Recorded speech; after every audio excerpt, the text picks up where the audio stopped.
Hello friends, Bodo channel opin konsepau dayo nongtangmona naigasino Bodo Job Info official YouTube channel dang sanni series ladengman manena gobang biziaw dongman da BTC PMAY-G sorkari noni list eba sanction order fisigon natai ID monggronanggan आरो job card Aadhaar card bari link खालामनांगौ आरो job card bari मोनगोन आरो job card गैयाब्ला न मोननाय नङा बेनि सा गुवारै डिटेल्स खौ लाबोदों एक्सपीरियेंस हिसाबै आरो नोंथांमोना नैबे भिडिअ खौ नायनाय लोगो लोगोनो गासैबो आं सानो नोंथांमोना क्लियर जागोन आरो हानायसेबां शेयार खालाम ब्लग लेभेलाव GPC GRS CA थायो बिथांमोनजों कन्टेक्ट खालामनांगोन जुदि नोंथांमोना जब कार्ड नांगौबा एबा न'खौ नांगौबा दा गोबाव खालामा जों जागायनोसै भिडिअखौ आरो लोगोसे हानायसेबां शेयार खालाम जाहाथे बयबो रायजो राजाफ्रा मोनथियो आंनि बे भिडिअ गोरलै सिम्पल खोथाजों बुजायगोन अब्ला नोंथांमोना गासैबो माने क्लियर जागोन दा गोबाव खालामा जों थांनि अफिशियेल वेबसाइटआव फैबाय PMAY-G नि अफिशियेल वेबसाइटआव दाखालि जोंहा BTC आव एबा आसाम स्टेटआव सार्भे जाबाय नङा होमबा आरो बे सार्भे जोब्बायानो आरो जुदि सोरबाफोर थालांदोंबा नोंथांमोना खनसे रिक्वेस्ट खालामनाय ब्लग लेभेलाव अब्ला जुदि सरकारा एक्सेप्ट खालामबा कि जानि नोंथांमोनखौ सार्भे खालामनो हागौ दा सार्भेआव जाय थालांबाय मोननाय नङा सार्भेखौ खालामजाथारनांगोन होमबासो नोंथांनि एगेन्स्टआव न'आ सेंसन जागोन नाथाय न' सेंसन जानायनि सिगां माखासे गोबां खामानि दङ दा एग्जाम्पल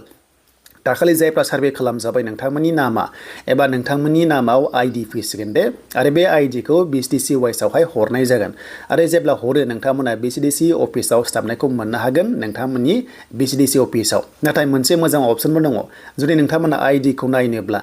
ID खौ नायनोब्ला नोंथांमोना ब्लगाव थांनानैबो सोंनो हागोन गाव BTC आव साफा GRS थायो GPC थायो एबा CA थायो अके अब्ला नोंथांमोना बिथांमोननिफ्राय बिनानैबो लिस्टखौ एबा ID दंना गैया बेखौ नायनो हायो आरो अके नाथाय ID थाबासो नोंथांमोना न'खौ मोननो हागोन दा फार्स्टआव डाइरेक्ट नोंथांमोना न'खौ मोननाय नङा जेब्ला दाखालि सार्भे खालामजाबायना अब्ला नोंथांनि एगेन्स्टआव ID फैसिगोन अके आरो ID नि एगेन्स्टआव न'खौहाय सेंसन खालामनाय जायो दा बेखायनो ID आ कम्पालसरि थाथारनांगोन आरो जेब्ला ID फैबाय अब्ला नोंथाङा जब कार्ड गैयाब्ला एबारे कम्पालसरि जब कार्डआ नांथारसिगोन खारन जब कार्डआवसो फैसाखौ सोनाय जायो नाथाय जब कार्ड मोनबाबो ओरैबादि जायो जे नोंहा एकाउन्ट थाथारनांगोन मानोना एकाउन्टआवसो नोंनि रांखौ सोगोन नालाय किस्तिखौहाय बेखायनो नोंथांना एकाउन्टआ थाथारनांगोन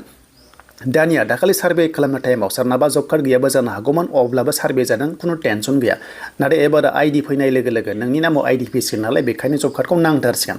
दानिया जब कार्ड गैयाब्ला बेबायदि जब कार्ड गैयाब्ला नोंथांमोना बबेयाव मोनगोन सोरखौ लोगो हमनांगौ दानिया जागायसिगोन मेन कन्टेन्टआ दानिया एग्जाम्पल न'नि बाजेट अके हमना ला टटेल 1,50,000 एग्जाम्पल 1,30,000 न'नि मेटेरियल्स बिल आरो लोगोसे 20,000 वेजेस बिल दा बेखौ डिमान्ड होनानै नोंथांमोना खनथाम डिमान्ड होनानै किस्तिखौ मोननो हायो बेखौ जों मिन्थिगौ दानिया दा बेखौनो नोंथांमोना जब कार्ड नांथारगोन ना दा बेखाय जब कार्ड नांगौब्ला फार्स्टआव नोंथांमोना कन्टेक्ट खालामनांगोन बेनो जाबाय ब्लक लेभेलाव थांनानै अके ब्लक लेभेलाव थांनानै गावनि BTC वाइसआवहाय GPC थाबाय GRS थाबाय एबा कम्पिउटार एसिस्टेन्ट थाबाय थ' बिथांमोनजों कन्टेक्ट खालामनांगोन आरो बेयाव नोंथांनि डकुमेन्ट्सआ कम्पालसरि लांनांगोन बेनो जाबाय आधार कार्ड लांनांगोन बेंक पासबुक बेखौ कम्पालसरि लांथारनांगोन आरो लोगोसे भटार कार्ड नोंथांमोना लांफानांगोन मानोना एड्रेस प्रुफ नांगौ जायो नालाय बेखौ लांनांगोन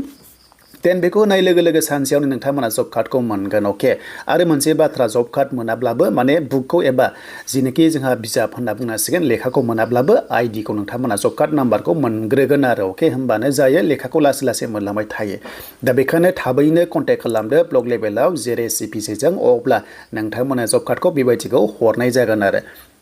दानिया जब कार्ड मोनबाबो जाया गोबां बाथ्रा थायो न' मोननो जोंहा एकाउन्ट नांगौ नालाय बेखायनो नोंनि एकाउन्ट नाम्बारजों एबा बेंक एकाउन्टजों नोंनि आधार कार्डजों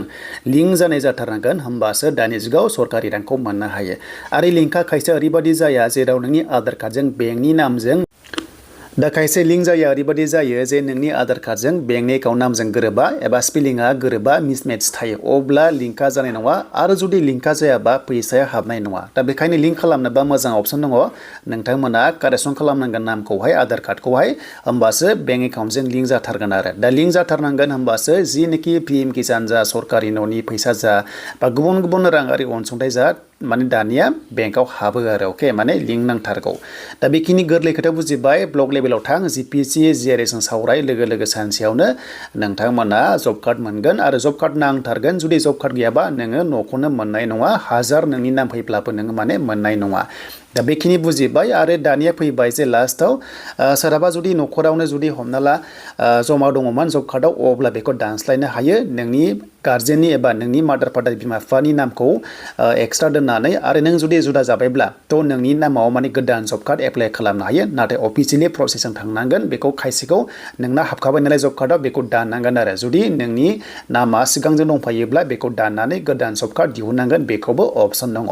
दा बेनो नोंथांमोननि थाखाय सिम्पोल खोथा बुजायबाय जाहाथे क्लियार जायो जे आइडिया फैथारसिगोन आइडि मोनबासो न'खौ मोनगोन जुदि आइडि गैयाबा न'खौ मोननाय नङा आरो जेब्ला आइडि लिस्ट फैयो अब्ला नोंथांमोना नैबे बड' जब इनफ' अफिसियेल इउटुब चेनेलाव आपडेटखौ नोंथांमोना मोननो हागोन